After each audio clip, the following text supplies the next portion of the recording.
Staff, I don't do this the right way. Jennifer Jacobs, Bloomberg. Thank you, sir. On China, China seems to be doing exactly what it wants to do with regard to Hong Kong, with regard to Xinjiang, with the South China Sea, and many other issues, despite pressure from you and from allies. The final language in the G7 communique does have some mentions of China, which is different from past years, but I know it's not as tough as you and your team wanted it to be. We saw a draft of the communique, and it's not quite as tough. So why isn't it as tough? There isn't very much action in it. There's some calls for China to be respectful, but why isn't that communique a little bit tougher? Are you disappointed in that? And what can you do to change some of these actions by China? Well, first of all, I think as you know, last time the G7 met, there was no mention of China. But this time there is mention of China. The G7 explicitly agreed to call out human rights abuses in Xinjiang and in Hong Kong, explicitly. 2, to coordinate a common strategy to deal with China non-market policies that undermine competition. They've agreed, and that's underway now, how to do that. 3, to take serious actions against forced labor in solar, agriculture, and the garment industries, because that's where it's happening, and they've agreed we will do that. To launch what I said earlier, I really feel very strongly. I propose that we have a democratic alternative to the Belt and Road Initiative, to Build Back Better. They've agreed to that, and that's underway as the details of that. We agreed that we put together a committee to do that and come up with that. And thirdly, that we are going to insist on high standards for a climate-friendly, transparent alternative to the Belt and Road Initiative. But in the meantime, we're going to move forward. Look, I think it's always, let me put it this way.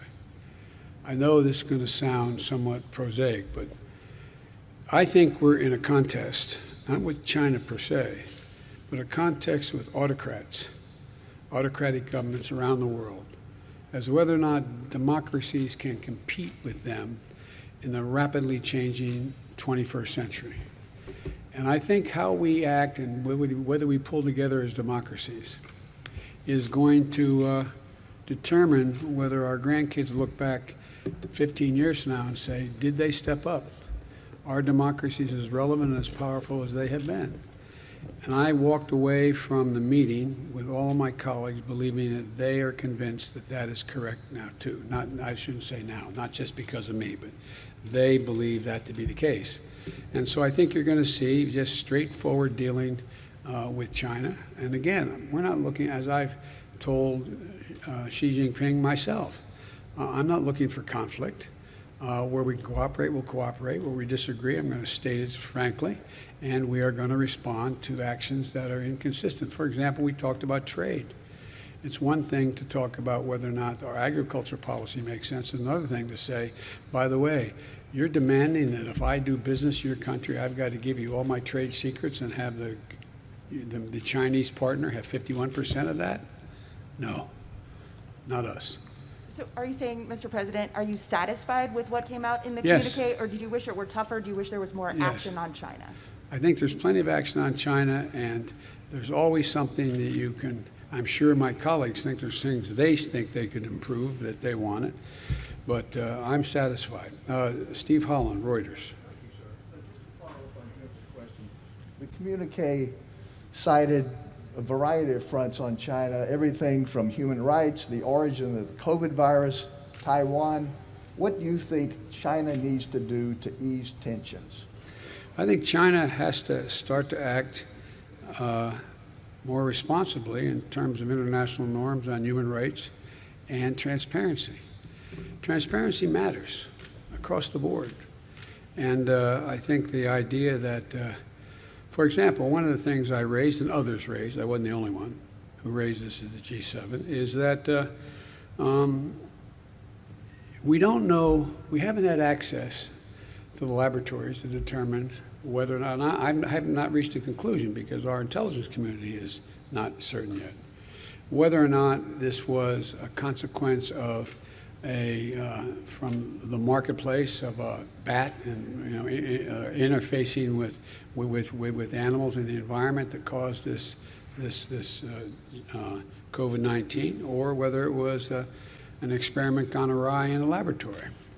It's important to know the answer to that, because we have to have access. We have to build a system whereby we can know when we see another lack of transparency might produce another another pandemic. We have to have access. The world has to have access. So we're trying to figure out at the G7 whether we could put together an international basis upon which we could have a bottom line with what the transparency accounted for. And you mentioned that the argument behind the scenes, that you had not mentioned China in 3 years in one of these communiques. What did you argue behind the scenes to try to bring people to the point where they got? To answer that question, there's no way to answer without sounding self-serving. Let me just say this. I just laid out what I thought was the need for us to be consistent, to protect our economies, and to see to it that other struggling economies who needed help got the help and were not held captive by other nations. But you might ask that to others. I'm not trying to be a wise guy, but Wall Street Journal